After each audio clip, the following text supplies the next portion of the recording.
మీ business ఏదైనా మీ ఊర్లో promotion చేయాలంటే అది సుమన్ టీవీతోనే సాధ్యం. ఇప్పుడే సంప్రదించండి. నమస్కారం. సుమన్ టీవీ ప్రేక్షకులకు క్రోధినామ సంవత్సర ఉగాది శుభాకాంక్షలు. ఈ సంవత్సరం ప్రజలకు రాజ్యాంగ పరంగా, ఇటు వ్యాపార పరంగా, విద్య పరంగా, ప్రకృతిలో జరిగేటువంటి వైపరీత్యాలు అయితేనేమి, గ్రహ ఫలితాలు ఎలా ఉన్నాయి, రాశి ఫలితాలు ఎలా ఉన్నాయి అని వీటన్నిటి గురించి మన దగ్గర ఉండేటువంటి గురూజీ కళ్యాణపురం విజయ్ భట్టర్ స్వామీజీతో మాట్లాడి మనం తెలుసుకునే ప్రయత్నం చేద్దాం. నమస్తే స్వామి. క్రోధినామ సంవత్సరము ఉగాది శుభాకాంక్షలు ప్రతి ఒక్కరికి కూడా తెలుపుతూ ఈరోజు సుమన్ టీవీ ద్వారా ఈ సంవత్సరం అనగా 2024 సంవత్సరము క్రోధినామ సంవత్సరము ఎలా ఉండబోతోంది, ఈ సంవత్సరంలో రాజులు ఎలాగ పరిపాలన చేస్తారు, ప్రజలకు ఎటువంటి శుభఫలాలను కూడా చేకూరుస్తాయనేటువంటి విషయం మీద ఈరోజు మనమందరం కూడా ఈ యొక్క క్రోధినామ సంవత్సరాన్ని పురస్కరించుకొని మనం అందరూ కూడా ఇక్కడ కూడుకొని పంచాంగ పఠన కార్యక్రమాన్ని మనం ప్రారంభిస్తున్నాం. ఆ దేవదేవుడు ఇటువంటి వెంకటాచలాధిపతీశ్వరుడైనటువంటి శ్రీ లక్ష్మీ వెంకటేశ్వర స్వామి యొక్క పరిపూర్ణమైనటువంటి అనుగ్రహం అందరికి కూడా ఉండి సర్వే జనా సుఖినో భవంతు, సమస్త సమ్మంగళాని భవంతు, ప్రజలందరికీ కూడా సమస్త మంగళ ఫలాలను కూడా కలిగించే విధంగా ఆ భగవంతుని యొక్క ఆశీర్వాదం ఉండాలని మేము ప్రార్థన చేసుకుంటూ ఇంత విశేషమైనటువంటి ఈరోజు ఉగాది రోజు మనం పంచాంగ శ్రవణ కార్యక్రమాన్ని ప్రారంభిస్తున్నాం. నా పేరు కళ్యాణపురం విజయ్ భట్టర్ స్వామి అంటారు. నేను కడపలో తరతరాలుగా మా యొక్క పూర్వీకులు ఇక్కడ అర్చకత్వం చేస్తూ లక్ష్మీ సత్యనారాయణ స్వామి దేవస్థానంలో వంశపారంపర్యంగా అర్చకులు ఉంటూ అనేక దేవాలయాలు ప్రతిష్టా కార్యక్రమాలన్నీ కూడా చేస్తూ అనేక అర్చకులకు సంబంధించినటువంటి బ్రాహ్మణ పురోహితులకు సంబంధించిన అనేకమైనటువంటి కార్యక్రమాలన్నీ కూడా వారికి అండదండగా ఉంటూ వారి సమస్యలను కూడా పై ప్రభుత్వం వారికి దృష్టి తీసుకొస్తూ ఇలా ఎన్నో కార్యక్రమాలు చేస్తూ ఈరోజు కడప జిల్లా అర్చక సమైక్య అధ్యక్షుడిగా, రాయలసీమ దేవాలయ పరిరక్షణ కన్వీనర్గా ఉంటూ ఆంధ్రప్రదేశ్ రాష్ట్ర అర్చక జాయింట్ సెక్రటరీ కూడా నేను ఈరోజు సేవలు అందిస్తున్నాను. గత 2019 నుంచి ఉత్తమ అర్చకుడిగా కూడా నేను రాష్ట్ర ప్రభుత్వం నేను గుర్తిస్తూ అనేకటువంటి సన్మానాలు కార్యక్రమాలు కూడా నాకు గౌరవమైనటువంటి అందజేయడం జరిగింది. ప్రతి ఒక్కరికి కూడా నేను ధన్యవాదాలు తెలుపుకుంటూ, పంచాంగం అంటే చాలామందికి తెలియ విషయం అంటే 5 అంగములతో కూడుకున్నటువంటిది పంచాంగం. తిథి, వార, నక్షత్ర, యోగ, కరణాలు, ఈ 5 అంగములతో కూడుకున్నటువంటి పంచాంగం అంటాం.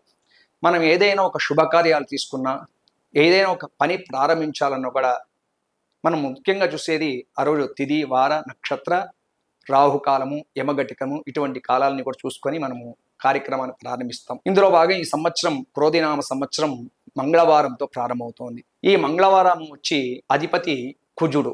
ఈ యొక్క కుజుడు యొక్క మంగళవారంతో కూడుకున్నటువంటి సంవత్సరం ప్రారంభం కావటం వలన రేవతి నక్షత్రంతో కూడుకోవటం వలన ఇది స్వస్తిశ్రీ క్రోధినామ సంవత్సరము, ఉత్తరాయణం, వసంత ఋతు, చైత్ర శుద్ధ పాడ్యమితో ఈ యొక్క ఉగాది క్రోధినామ సంవత్సరం ప్రారంభిస్తున్నాం. ఈ సంవత్సరం అనగా ఈ ఉగాది క్రోధినామ సంవత్సరం నుంచి ప్రారంభమై మళ్ళీ కొత్త సంవత్సరం వచ్చేంత వరకు ఈ సంవత్సరంలో జరిగేటువంటి శుభఫలాలన్నీ కూడా మనం తెలుసుకుంటూ, కుజుడు రాజు కావటం వలన ఈ సంవత్సరము రాజులకు యుద్ధ భయం కలుగుతుంది. రాజులు చాలా వరకు పోరాడినా కూడా అంతిమంగా వారి యొక్క ఆలోచనతో, ధార్మికతతో వారి యొక్క పాలన చేయడము మనం చూడాల్సిన అవసరం ఎంతైనా ఉంది. ముఖ్యంగా మంగళవారం కుజుడు అధిపటం వలన ఎర్రని వస్తువులకు చాలా గిరాకీ చాలా ఎక్కువ పెరగటం జరుగుతుంది. ఎర్రని వస్తువులు అంటే పగడము, ఇలాంటి పుష్పములు, ఇలాంటి ఈ సంవత్సరం చాలా ఎక్కువగా పండటం వలన ఈ సంవత్సరం ప్రజలందరికీ కూడా చాలా క్షేమం కలిగించేటువంటి అనేకమైనటువంటి శుభఫలాన్ని కూడా చేకూరుస్తాయి. క్రోధినామ సంవత్సరం వచ్చి ఈ మంగళవారంతో ప్రారంభం కావడం వర్షాలు ఈ సంవత్సరం చాలా బాగా కురుస్తాయి. ఎటువంటి కరువు కాటకాలని కూడా లేకుండా ఈ యొక్క సంవత్సరం ప్రజలకు చాలా మంచి ఫలాలను కూడా అందజేస్తాయి. ఈ సంవత్సరము ప్రజాపాలన చాలా క్షేమంగా జరుగుతుంది. మధ్య మధ్యలో అవంతరాలు ఎక్కువైనా కూడా దాని సైన్యాధిపతి అయినటువంటి శని ఉండటం వలన మంచి ఆలోచనలతో ఈ యొక్క పాలను గాడిలో పెట్టేదానికి అవకాశం చాలా ఎక్కువ ఉందని ఈ సంవత్సరం ద్వారా, ఈ పంచాంగం ద్వారా మనకు తెలుస్తుంది. స్వామి, మరి ఈ సంవత్సరం ప్రజలకు రాశి ఫలాలు అంటే ఒక్కొక్క నెలగా రాశి ఫలాలు ఎలా ఉండబోతున్నాయి స్వామి? కొన్ని రాశుల వారికి చేదుగా, కొన్ని రాశుల వారికి చాలా శుభం ఫలాలు ఇచ్చే విధంగా ఉంటుంది. కానీ మనం ఏ రాశి తీసుకున్నా కూడా ప్రధానంగా వారు చేసేటువంటి నడవడిక, వారు చేసేటువంటి ధార్మికతను బట్టే వారి యొక్క జాతక యొక్క ఫలాలను కూడా శుభ ఫలాన్ని ఇస్తాయి.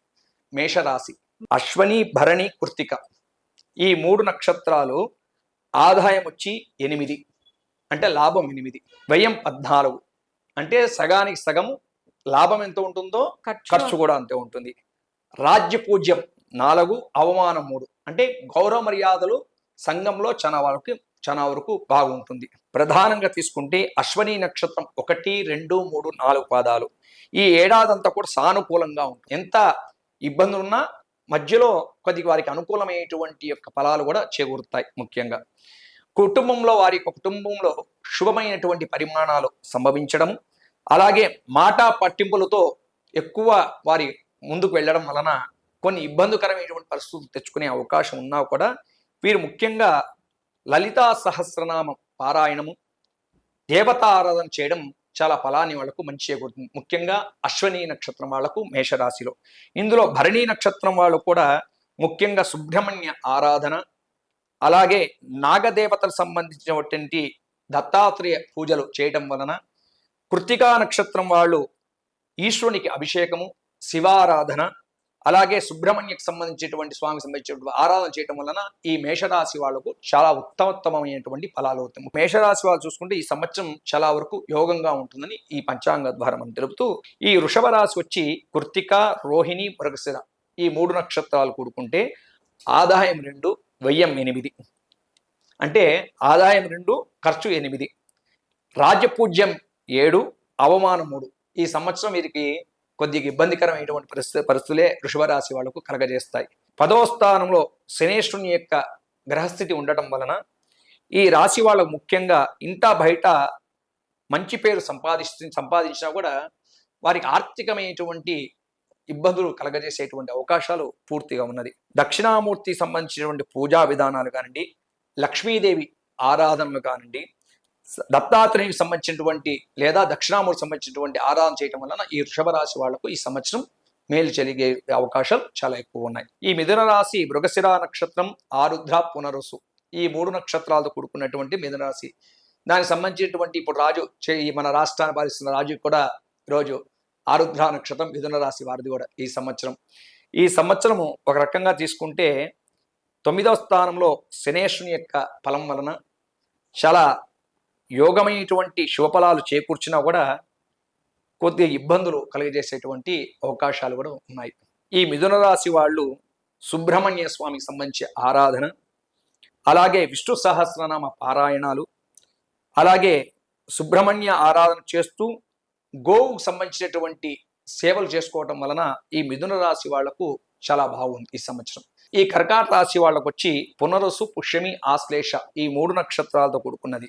ఈ 3 నక్షత్రాలు కూడా ఆదాయం 14, వ్యయం వచ్చి 2, రాజపూజ్యం 6, అవమానం 6, అంటే ఆదాయము 75% ఉన్నా 20% ఖర్చు ఉంటుంది. కానీ అవమానం రాజ్యపూజ్యత అనేది సరి సమానంగా గౌరవం ఎంత వస్తుందో అవమానాలు కూడా అదే విధంగా ఎదుర్కొనేటువంటి అవకాశాలు ఈ కర్కాట రాశి వాళ్లకు ఉంటుంది. ఆ రాహుకు సంబంధించినటువంటి పూజలు కానీ, అంటే కాళహస్తి వెళ్ళి రాహుకేతు సంబంధించినవి కానీ, లేదా కుక్కే సుబ్రహ్మణ్య కర్ణాటకలో ఉండేటువంటి క్షేత్రంలో కానీ ఇక్కడ వెళ్ళి అక్కడ ప్రార్థన చేసుకోవడం వలన, అలాగే ఈ సంవత్సరము వారి యొక్కకి మంచి శుభఫలాలను కూడా చేకూర్చే అవకాశం ఉంది.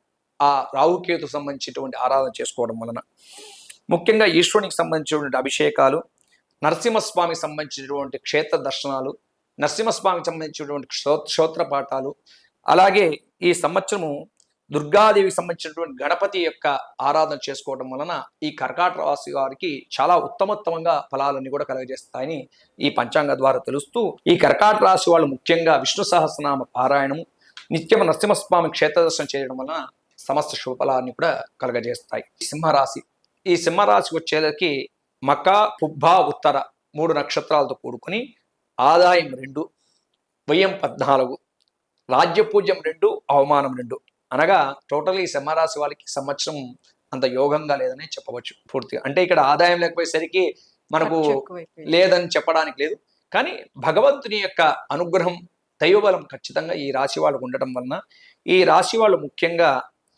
కొద్ది ఖర్చుల మీద ఒక జాగ్రత్త వహించడం, కుటుంబంలో కొద్దిగా అశాంతి నెలకొనేటువంటి అవకాశాలు ఉన్నా కూడా కొద్దిగా దేవతా ఆరాధన చేయడం వలన వారికి కొద్దిగా అనుకూలంగా మారే అవకాశాలు ఉన్నాయి. ముఖ్యంగా కన్యా రాశి సంబంధించి ఉత్తర, హస్త, చిత్త ఈ 3 నక్షత్రాలతో కూడుకుంటే ఆదాయం 5, వ్యయం 5, అలాగే రాజ్యపూజ్యం 5, అవమానం 2. అనగా కన్యా రాశి వాళ్ళకి సంవత్సరం చాలా బాగా ఉన్నదని మనం చెప్పవచ్చు. రాహు 7వ స్థానంలో ఉండటం వలన ఈ సంవత్సరం అంతా కూడా కేతు యొక్క 1వ స్థానంలో కేతుగ్రహ యొక్క వీక్షణ ఉండటం వలన ఈ సంవత్సరం కొన్ని శుభఫలాలను కూడా కలగజేస్తూ ముఖ్యంగా సుందరాకాండ పారాయణం ఈ కన్యా రాశి వాళ్ళు ఆంజనేయ స్వామికి సంబంధించినటువంటి ఆరాధన చేయటం వలన వారికి ఎటువంటి అనారోగ్యమైనటువంటి సమస్యలు లేకుండా వారు అనుకున్నటువంటి కార్యం వెంటనే జయప్రదం కలగడానికి చాలా ఉపయోగపడుతుందని ఈ కన్యా రాశి ద్వారా మనం తెలుపుతూ దుర్గాదేవి సంబంధించినటువంటి ఆరాధనలు పారాయణ చేయడం చాలా ఉత్తమంగా ఈ కన్యా రాశిలో మనకు తెలుపుతున్నారు పంచాంగం. తులారాశి చిత్త, స్వాతి, విశాఖ ఈ 3 నక్షత్రాలు కూడుకొని బృహస్పతి యొక్క 7వ స్థానంలో ఉండటం వలన ఈ స్వాతి నక్షత్రం వాళ్ళకు శుభం కలగజేస్తుంది. వారు శత్రువుల మీద విజయం సాధించే అవకాశాలు చాలా ఎక్కువ ఉన్నాయి స్వాతి నక్షత్రం తులారాశి వాళ్ళు. ఈ రాశి వాళ్ళు ముఖ్యంగా శనేశ్వరుడు 5వ స్థానంలో ఉండటం వలన, అలాగే 6వ స్థానంలో రాహు, అలాగే 12వ స్థానంలో కేతు ఉండటం వలన ఈ స్వాతి నక్షత్ర రాహు కేతు యొక్క వీక్షణ చెడు కాకుండా మంచి ఆలోచన కలగజేస్తూ వారికి మంచి చేసేటువంటి అవకాశాలు ఈ యొక్క స్వాతి నక్షత్ర తులారాశి వాళ్ళు కలగజేస్తూ సుబ్రహ్మణ్య స్వామి ఆరాధన, అలాగే నవగ్రహ ఆరాధన, దాన ధర్మాలు బ్రాహ్మణులకు చేయటం వలన మంచి ఫలాలన్నీ కూడా వీళ్ళు కలగజేసుకునేటువంటి అవకాశం ఈ సంవత్సరం స్వాతి నక్షత్రం వాళ్ళకు ఉంది. ఇంకా వృశ్చిక రాశి వస్తే విశాఖ, అనురాధ, జ్యేష్ఠ ఈ 3 నక్షత్రాలతో కూడుకుంటే అన్ని సరి సమానంగా ఉన్నా కూడా ఆదాయ వ్యయంలో చూస్తే గనక వారికి కొద్ది ఆర్థికమైనటువంటి ఇబ్బంది ఉన్నా కూడా దాన్ని అధిగమించి కొద్దిగా ముందుకు వెళ్ళేటువంటి అవకాశం ఈ సంవత్సరం ఈ వృశ్చిక రాశి వాళ్లకు ప్రత్యేకంగా ఉంది. ముఖ్యంగా శనేశ్వరుడు 4వ స్థానంలో, రాహు 5వ స్థానంలో, కేతు 11వ స్థానంలో ఉండటం వలన వారికి కొద్దిగా మంచి ఫలితాలు సాధించే అవకాశాలు ముఖ్యంగా ఉందని ఈ వృశ్చిక రాశి వాళ్లకు తెలియజేస్తూ ఈ ధనుసు రాశి వాళ్లకు మూల, పూర్వాషాఢ, ఉత్తరాషాఢ ఈ 3 నక్షత్రాలు కూడుకుంటే ఆదాయం 11, వ్యయం 5, రాజ్యపూజ్యం 7, అవమానం 5. ఆదాయం దండిగా ఉన్నా కూడా ఖర్చు చాలా నిమితంగానే ఉంటుంది. అలాగే రాజ్యపూజ్యం 7, అవమానం 5 గౌరవ మర్యాద సంఘంలో చాలా బాగా ఉంటాయి. వారు అనుకున్నటువంటి శుభ పరిమాణాన్ని కూడా నెరవేరేటువంటి అవకాశం ముఖ్యంగా ధనుస్సు రాశి వాళ్ళకి ఈ సంవత్సరం ఉంది. శనేశ్వరుడు 3వ స్థానంలో శుభం కలగజేస్తేవాడు, అలాగే రాహు 4వ స్థానంలో దోషంతో కూడుకున్నగా ఉండటం వలన, కేతు 10వ స్థానంలో శుభం చేకూర్చడం వలన ఇక్కడ శని కేతు యొక్క ప్రభావం చేత రాహు కొద్దిగా ఫలితం వ్యతిరేకం ఉన్నా కూడా అనుకూలంగా అయ్యేటువంటి అవకాశం ఉంది. మకర రాశి ఉత్తరాషాఢ నక్షత్రం, శ్రవణం, ధనిష్ట ఈ 3 నక్షత్రాలు తీసుకుంటే ఆదాయం 14, వ్యయం 14, రాజ్యపూజ్యం 3, అవమానం 1. మకర రాశి వాళ్ళ ఈ సంవత్సరం చాలా బాగా ఉంది, యోగంగా ఉంది. ముఖ్యంగా ఈ యొక్క రాశి వాళ్ళని తీసుకుంటే ఉత్తరాషాఢ నక్షత్రం ఆదాయ మార్గాలు చాలా అనుకూలిస్తాయి వారికి. ఉత్తరాషాఢ నక్షత్రం వాళ్లకు వారు అనుకున్నటువంటి ధన సంపద చాలా ఎక్కువగా కలగజేస్తూ సంతానపరమైన అంశాలకు ఎక్కువ ప్రాధాన్యత ఇస్తారు. ఆకస్మికమైనటువంటి ప్రయాణాలు అధికంగా చేస్తుంటారు. మొత్తంగా స్వల్ప శుభాలు కలుగుతాయి. వీరు విష్ణు సహస్రనామ పారాయణం, ఆంజనేయ స్వామి యొక్క దర్శనంతో వీరికి మేలు కలుగుతుంది. ముఖ్యంగా ఉత్తరాషాఢ నక్షత్రము మకర రాశి వాళ్లకు. ఇంకా శ్రవణ నక్షత్రం మకర రాశి వాళ్లకు ఆర్థికరంగా సామాన్య ఫలితాలు ఆర్థికంగా ఉన్న భవిష్యత్తులో అభివృద్ధి పదంలో ముందుకు వెళ్ళేటువంటి అవకాశాలు చాలా ఎక్కువ ఉన్నాయి.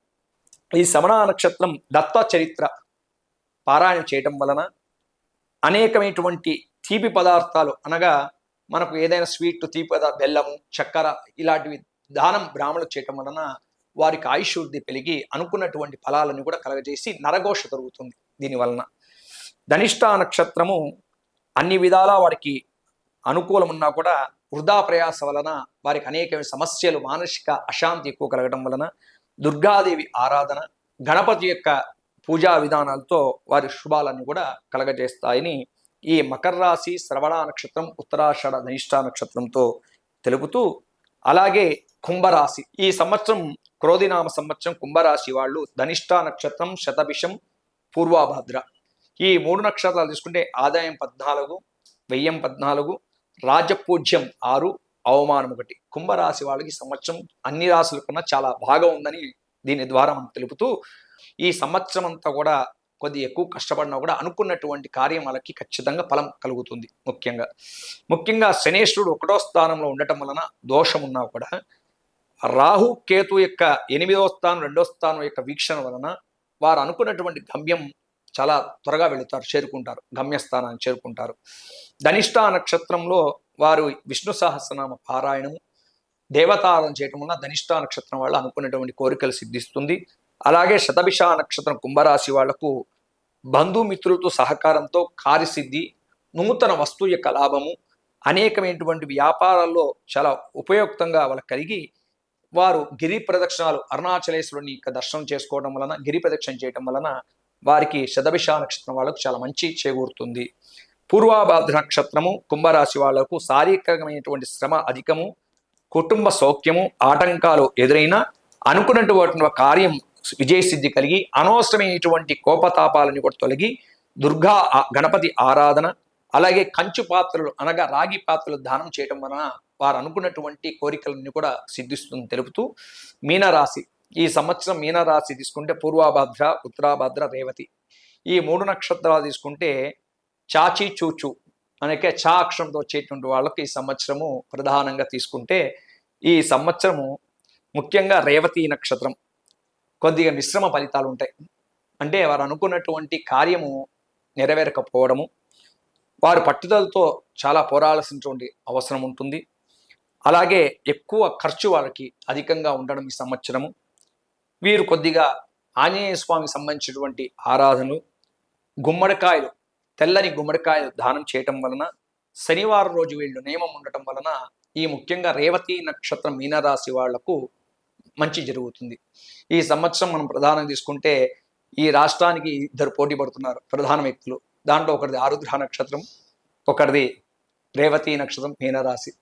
ఈ ఇద్దరి యొక్క జాతకాలు తీసుకుంటే మొత్తానికి ఇద్దరికి సమసమైనటువంటి రాజపాలన అవకాశాలు ఇద్దరికి కూడా ఉన్నా దైవ యొక్క అనుగ్రహం వలన వీరికి మంచి ధార్మికమైనటువంటి ఆలోచన కలిగి ప్రజలు ఏదైతే ఆశిస్తున్నారో ఆ ప్రజల యొక్క నమ్మకాన్ని వమ్ము చేయకుండా వీరు రాజ్యపాలన చేయడానికి చాలా ముందుకు వెళ్ళేటటువంటి అవకాశాలు వీళ్లకు ప్రధానంగా కలగజేస్తాయని ఈ పంచాంగం ద్వారా తెలుస్తూ ముఖ్యంగా ఈ క్రోధినామ సంవత్సరంలో ప్రజలకు ఎటువంటి ఇబ్బంది కలగవు.